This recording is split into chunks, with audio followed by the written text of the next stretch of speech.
So the work that we do at the Human Factors and Safety Group at the University of Leeds Transport Studies is looking at the human side of automated vehicles. So the human factors challenges that exist and how to make sure that the humans feel safe and comfortable in automated vehicles using our driving simulator for the research.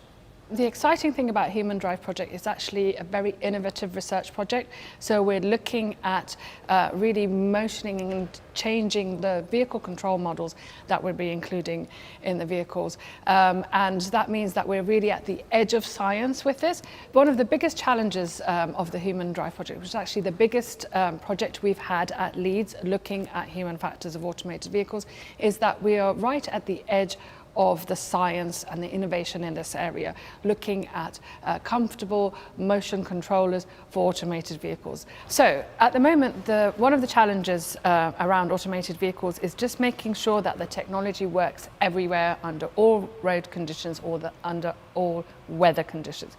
So for example, one really good example for the Humandrive project is that we are looking at the automated vehicles navigation around roundabouts.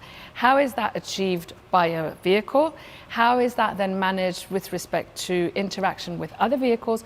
And then how does that feel for the human in the vehicle experiencing that going around the roundabout? So that's, I think, is one of the most exciting challenges that we're dealing with in Humandrive. This is actually the first big project that we've had on automated vehicles that's been funded by the UK government. So that's one of the most exciting things. Mostly our work has been funded by the European Commission. So this is the first time that we can really engage with our UK partners. It's also meant that we are working with Nissan, which is a new to us industrial partner, and we're getting engaged also with the Catapult, which again is very exciting in terms of how they are translating our research to what it means to the real world. So the Humandrive project is getting a lot of interest from around the world. So I'm aware of this when I go to conferences in Japan and the US, etc. There's a lot of interest to understand what are we achieving here, because it's the first, as far as we can tell, the first one where we're actually looking at comfort and drivers and passengers, road users, comfort inside the vehicle. So what I'm seeing is interest from partners outside of the UK as well as in the UK for our facilities and our capabilities and our innovations. And that's sort of hoping to lead to better and more projects in the area. I think the most exciting thing, the most a rewarding aspect for me has been around working in a very, very multidisciplinary team. So from human factors to engineering to computer scientists, coming at it from all the different angles to try and address this very challenging area. And this is really what research on automated vehicles is about. It is about that multidisciplinary interaction of the team.